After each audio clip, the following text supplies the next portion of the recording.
하나님 말씀 보십니다. 오늘 보실 하나님 말씀은 로마서 1장 16절에 있는 말씀 한 절만 보십니다. 제가 공독해 올립니다. 내가 복음을 부끄러워하지 아니하노니 이 복음은 모든 믿는 자에게 구원을 주시는 하나님의 능력이 됨이라. 먼저는 유대인에게요 그리고 헬라인에게로다. 아멘. 오늘 본문 말씀을 가지고 구원을 주시는 하나님의 능력이라는 제목으로 함께 은혜 받고자 합니다.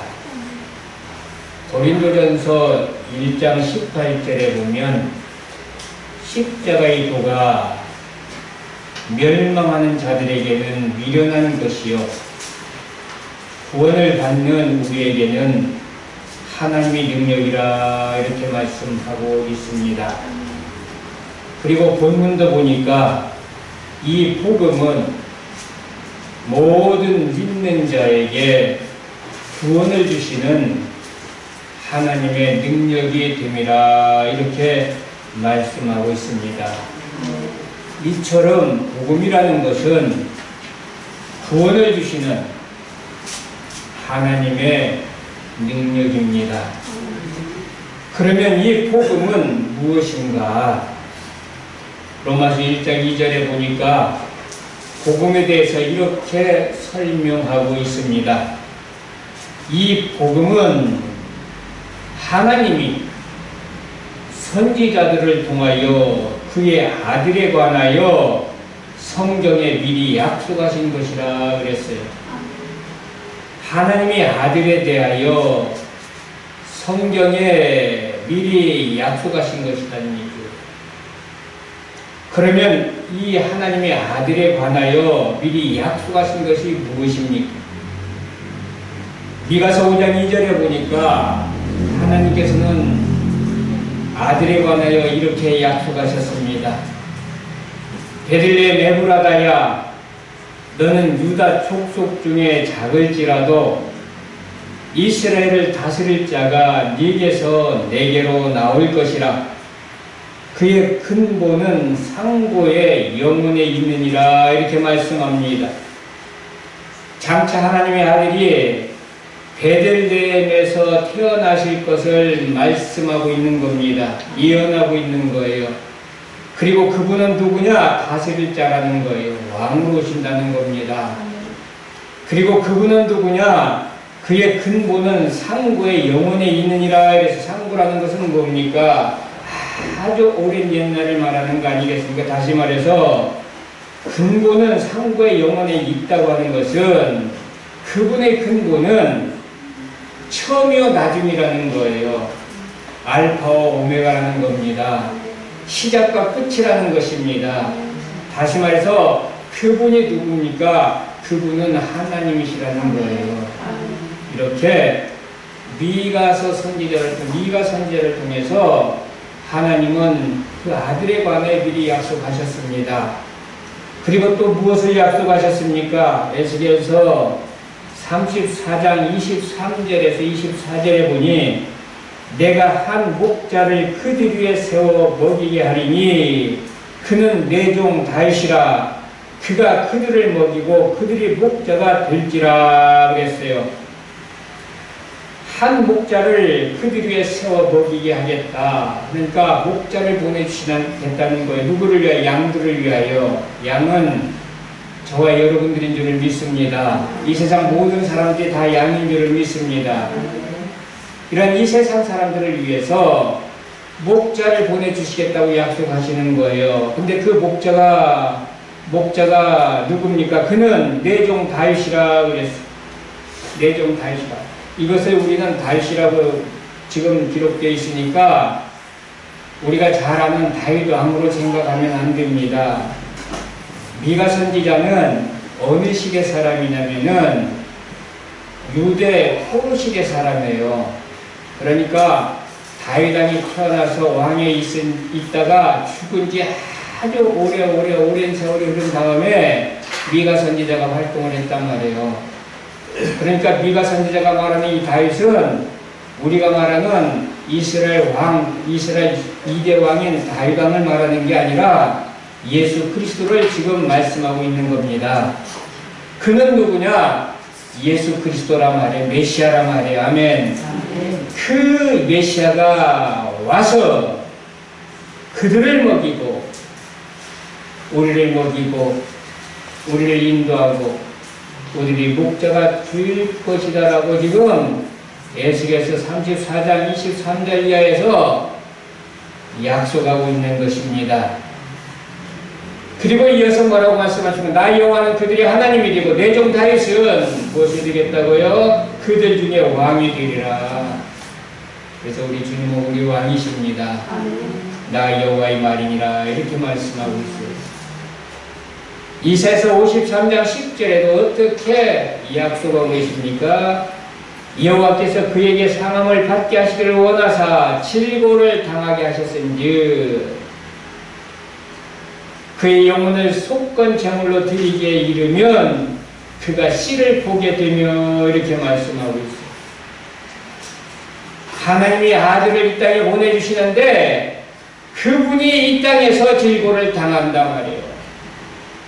그래서 그분이 십자가를 치신 줄을 믿으시길 바랍니다. 그래서 질고를 당하셨은지 그의 영혼을 속건 제물로 드리기에 이르면 이래서 속건 제물로 드려졌어요. 우리는 제사에 대해서 이미 다 배웠지만 속죄제가 있고 속건제가 있어요. 또 다른 제사들도 있죠. 화목제라든지.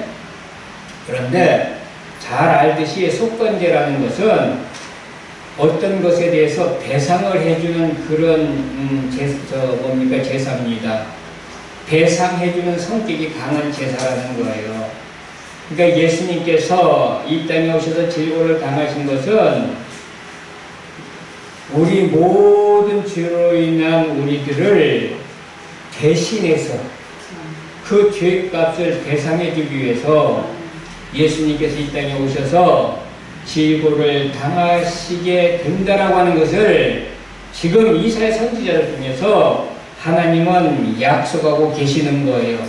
그래서 속건 제물로 드리게 이르면 속건 제물로 그가 드려지게 되면 그가 씨를 보게 되면 이 씨라는 건 뭡니까? 이것은 예수 그리스도의 계속적 죽음으로 인하여 열매가 맺어지는데 다시 말해서 영적인 후손이 거기에서 이제는 주렁주렁 맺어진다는 거예요. 다시 말해서 곧 구원받은 하나님 백성들이 이제는 그 일로 인해서 많이 생겨난다는 겁니다.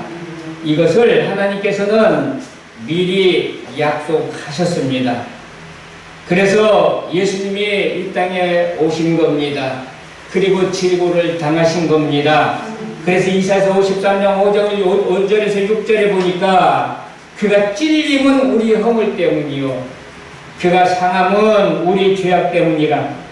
그가 징계를 받음으로 우리는 평화를 누리고 그가 채찍에 맞음으로 우리는 나음을 받았도다. 우리는 다 양 같아서 그릇 행하여 각기 제 길로 갔거늘 여호와께서는 우리 모두의 죄악을 그에게 담당시키셨도다. 이렇게 말씀하고 있습니다. 하나님께서 그 아들에 대해 약속하신 이 모든 것들이 다 뭐라고요? 복음이라는 거예요. 그래서 예수님이 이 땅에 오셨을 때에 세례 요한은 예수님을 향해서 이렇게 말씀합니다. 요한복음 1장 29절에 보니까 요한이 예수께서 자기에게 나오심을 보고 이르되 보라 세상 죄를 지고 가는 하나님의 어린 양이로다. 하나님의 아들이 이 땅에 오셨습니다. 근데 그분이 무엇을 하러 오셨어요? 우리 죄를 다 대신 짊어지고 우리를 대속하기 위하여 십자가 지시기에 오셨어요. 우리 죄악을 담당하기 위해서 오셨습니다. 그래서 세상 죄를 지고 가는 하나님의 어린 양이다라고 이렇게 말씀하고 있는 거예요. 예수님은 이 땅에 오셔서 십자가 지심으로 십자가 못 박혀 죽으심으로 우리 모두를 살리신 것입니다. 그래서 예수님께서도 요한복음 3장 14절에서 16절에 이렇게 말씀하고 계십니다.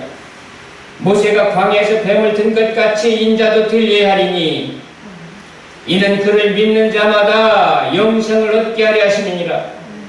하나님이 세상을 이처럼 사랑하사 독생자를 주셨으니 이는 그를 믿는 자마다 멸망하지 않고 영생을 얻게 하려 하심이라.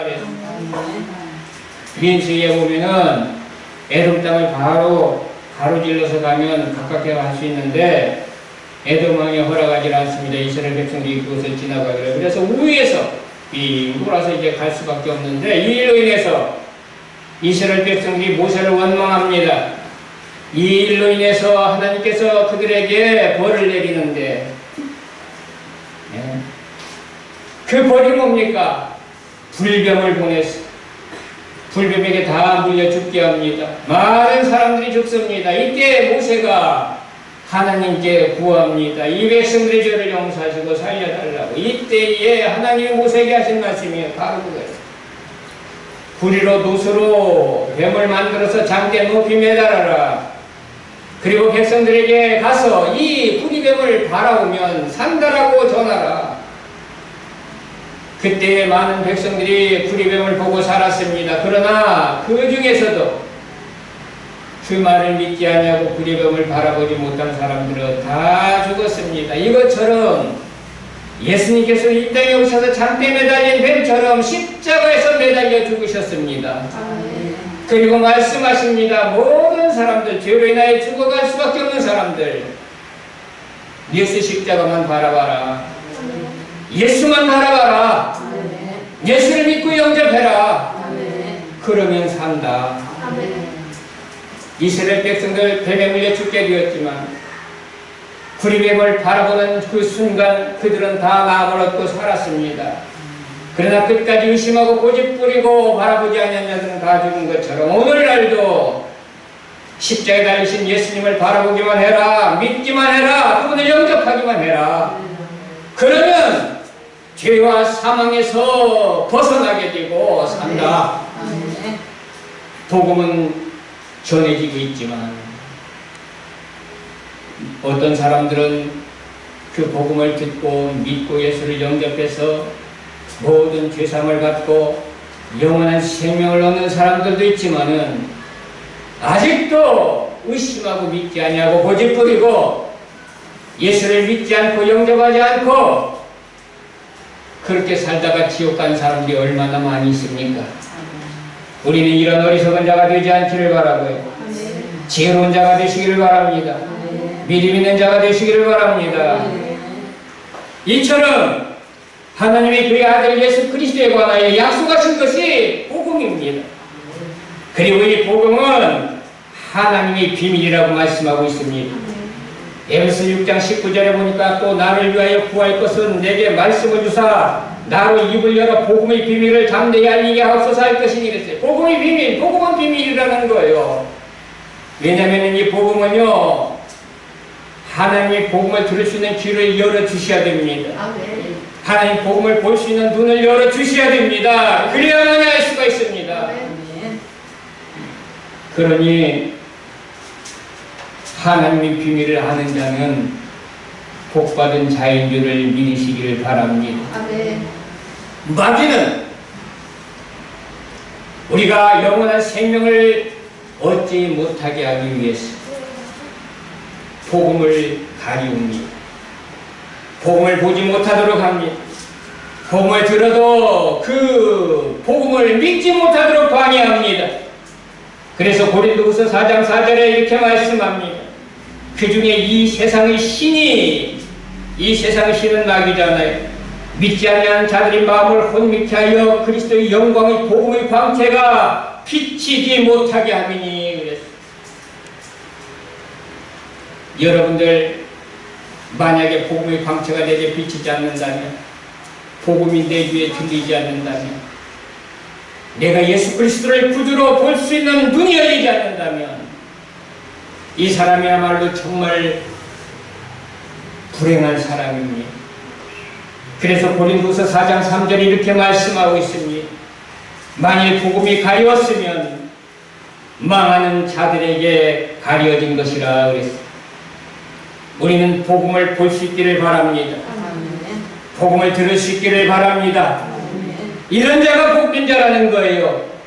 그래서 마태복음 13장 16절에 보니까 예수님이 이렇게 말씀하십니다. 너희 눈은 봄으로 너희 귀는 들음으로 복이 있도다. 아멘. 여러분들 하나님의 비밀을 알기를 바랍니다. 아멘. 하나님의 비밀을 아는 자라면 복음을 외면하지 않기를 바랍니다. 아멘. 그 복음을 붙잡고 복음을 믿는 귀를 반드시 잡기를 바랍니다. 아멘. 요한복음 16장 16절에 보니 율법과 선지자는 요한이 때까지요 그부터는 하나님 나라의 복음이 전파되어 사람마다 그리로 침입하느니라 그랬어요. 옛날 성경에는 침노하느니라 이렇게 기록되어 있습니다. 여러분들 하나님 나라는 침노에 들어가야 됩니다. 가만히 앉아서 되어지는 것이 아닙니다. 복음이 귀가 왔을 때에 가만히 있지 않기를 바라고요. 침노에 들어가시기를 바랍니다. 침입하시기를 바랍니다. 그런 자가 귀를 잡습니다. 그래서 예수님께서는 비유를 이렇게 말씀하십니다. 마태복음 13장 44절에 보니 천국은 마치 밭에 감춘 보화와 같으니 사람이 이를 발견한 후 숨겨두고 기뻐하며 돌아가서 자기 소유를 다 팔아 그 밭을 사느니라 그랬어요. 많은 재물이 있습니다. 금은보화가 있습니다. 이거 자체 관리 잘못했다가는 도적님이 가서 도적질 해갈 수도 있고요. 그래서 불안해서 이 금은보화를 자갈밭 자기가 가지고 있는 남이 볼 때 별스럽지 않게 보이는 그러한 자갈밭에다가 깊이 땅을 파고 묻어놓습니다. 그런데 살다 보니까 거기에 묻어놓은 것도 깜빡 잊고 살다 보니까 어느 날 갑자기 또 죽게 됩니다. 그리고 아들이 그 밭을 상속을 받게 되지요. 근데 아들은 그 밭에 금은보화가 가득 감춰져 있는 줄 묻혀 있는 줄 전혀 모릅니다. 아버지로부터 이런 소설을 듣지 못했기 때문에.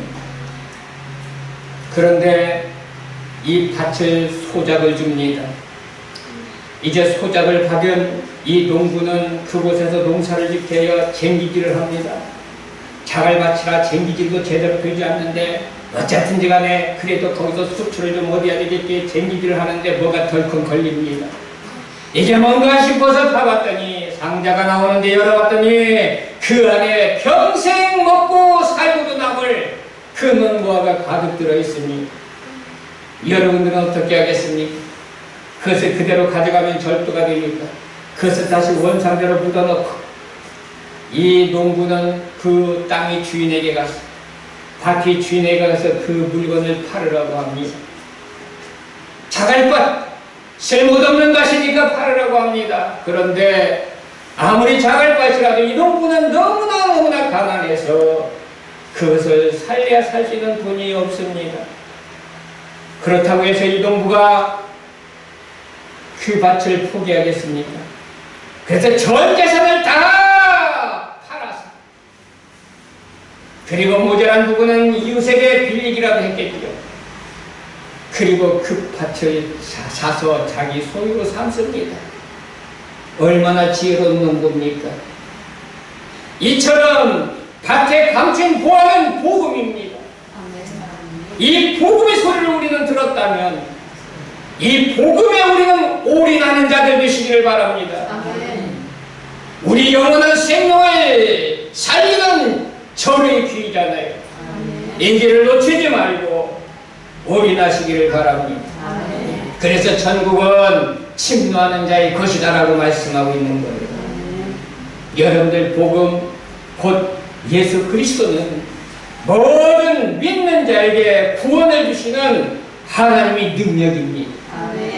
로마서 3장 21절에서 24절에 보니 이제는 율법 외에 하나님의 한 의가 나타났으니 율법과 선지자 내게 증거를 받은 것이라 곧 예수 그리스도를 믿음으로 말미암아 모든 믿는 자에게 미치는 하나님의 은혜에 차별이 없느니라 그랬어요. 여러분들 복음을 듣고 믿고 예수를 믿어서 하나님의 자녀가 되는 것은요 차별이 없어요. 죄가 많고 적고 차별이 없습니다. 많이 배웠고 못 배웠고 차별이 없습니다. 남녀노소 차별이 없습니다. 누구든지 예수 그리스도를 믿으면 그 믿음으로 말미암아 하나님께서는 그를 의롭다 해주신다는 거예요. 그러므로 모든 사람이 죄를 범하였음에 하나님의 영광에 이르지 못하더니 그리스도 예수 안에 있는 성령으로 말미암아 하나님의 은혜를 값없이 의롭다 하심을 얻은 자 되었느니라 이렇게 말씀하고 있어요. 여러분들 복음은 그래서 귀한 겁니다. 중요한 겁니다. 여러분들 이 복음을 놓치지 않기를 바랍니다. 디모데후서 1장 9절에 보니까 이렇게 말씀합니다. 하나님이 우리를 구원하사 거룩하신 소명으로 부르심은 우리의 행위대로 하심이 아니요 오직 자기 뜻과 영원 전부터 그리스도 예수 안에서 우리에게 주신 은혜대로 하심이라 그랬어요. 무슨 얘기냐면요, 우리를 구원하신 것은, 우리를 속량하신 것은, 우리를 의롭다 하신 것은 우리 노력으로 되어진 게 아니라는 거예요. 우리가 착하고 선한 일을 해서 되어진 게 아니라는 거예요. 이것은 순전히 하나님이 거저주시는 은혜라는 겁니다. 얼마나 감사해요. 여러분들 공짜라면, 옛날에 어렸을 때 그런 얘기 많이 했어요. 공짜라면 양념을 이거 큰 거 먹는데요. 여러분들 이 엄청난 구원, 계속 이 엄청난 선물을 하나님이 우리에게 주셨는데 이것을 여러분들 받지 아니하시렵니까? 여러분들 이 은혜를 여러분은 아멘하고 받는 자들 되시기를 바랍니다.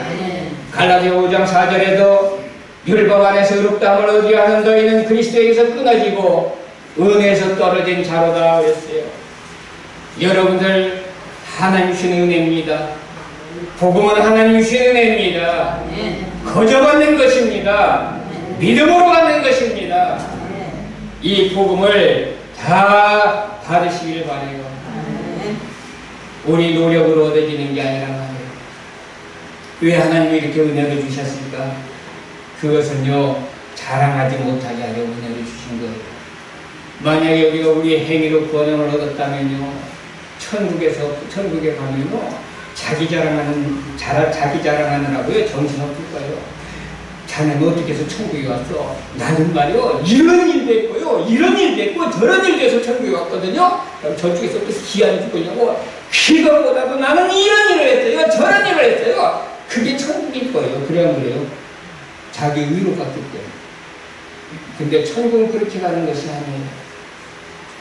하나님의 은혜로 가는 거예요. 그러니까 천국 가면 무슨 사람들만 있겠어요? 주여 감사합니다. 하나님 감사합니다. 나 같은 죄인도 살려주셔서 감사합니다.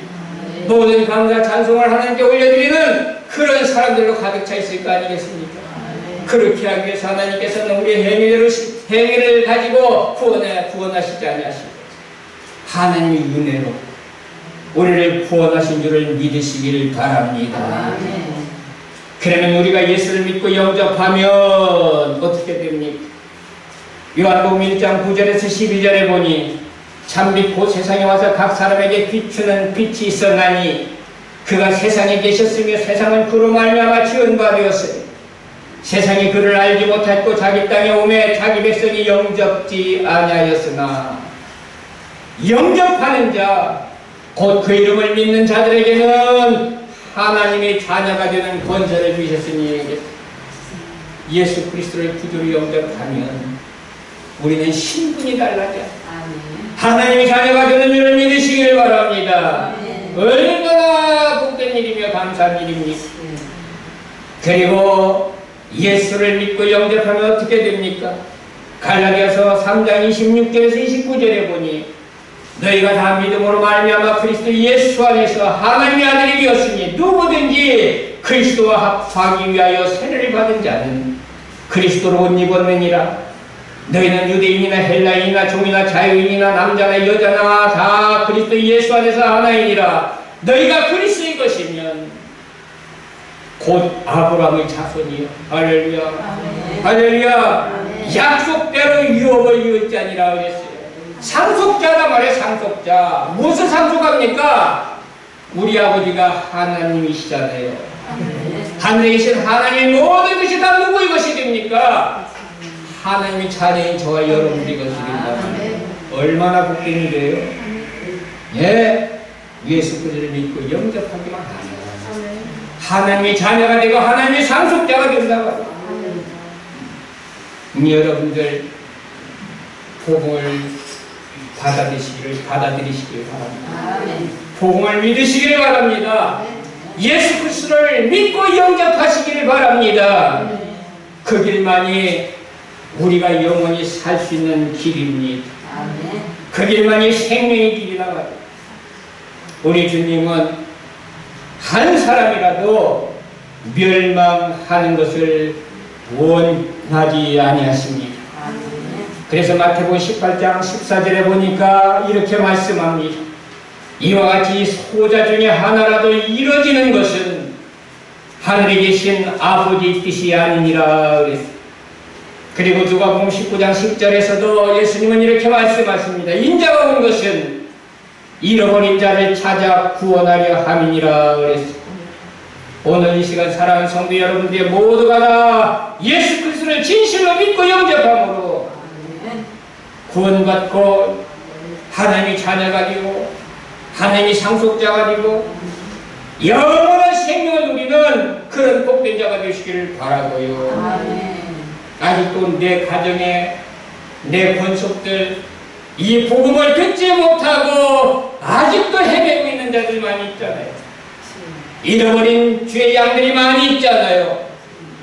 이런 자들에게 이 복음을 전해서 그들도 다 한 가지 우리와 같이 하나님의 자녀가 되고 예수 그리스도 안에서 예수 생명으로 사는 그런 복된 자들이 되어야 되지 않겠습니까? 그러므로 사랑하는 성도 여러분들이여, 먼저는 내가 영원한 생명을 누려야 되고, 그리고 또 내 주변에 있는 사랑하는 모든 사람들에게도 이 복음으로 생명을 나누어 줄 수 있는, 그래서 영원한 생명을 함께 누릴 수 있는 그런 성도들이 되시기를 주님의 이름으로 축복합니다. 고마우신 하나님 아버지 은혜를 감사드립니다. 복음은 구원해 주시는 하나님의 능력입니다. 이 능력 안에 거하게 하시고 이 능력으로 또 나은 생명을 살리는 우리 모두가 되게 하여 주옵소서. 감사하며 예수님의 이름으로 기도드리옵나이다. 아멘.